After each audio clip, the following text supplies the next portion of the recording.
कौन है जो कहता है कि रुपये पैसे में इंसान की खुशी है? ये गलत है।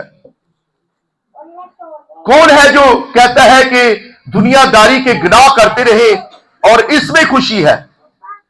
क्या हम गुनाह करते रहे, गुनाहों में जिंदगी बसर करते रहे तो इसमें खुशी है?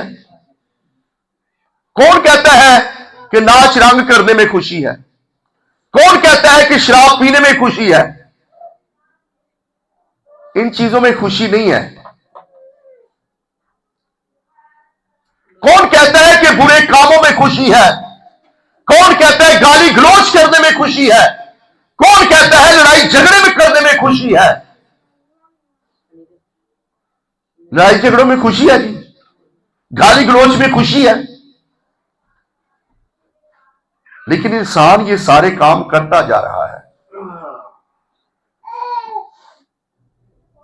मैं आपको बताना चाहता हूं कि खुशी है तो यहोवा खुदा के साथ चलने में खुशी है। जितने लोग यहोवा खुदा के साथ चलेंगे उनकी जिंदगी के अंदर खुशियां आएगी। जो लोग सोचते हैं कि रुपये पैसे में खुशी है, ये गलत ये सोच है। जो लोग सोचते हैं ज़िनाकारी में खुशी है, ये गलत सोच है। यहां पर आप गौर करें, जो खुदा से डरते हैं उनकी जिंदगी में क्या होती है? खुशी होती है। उनकी जिंदगी में क्या होती है जी? खुशी होती है। लेकिन जो खुदा से नहीं डरते उनकी जिंदगी में खुशी नहीं होती।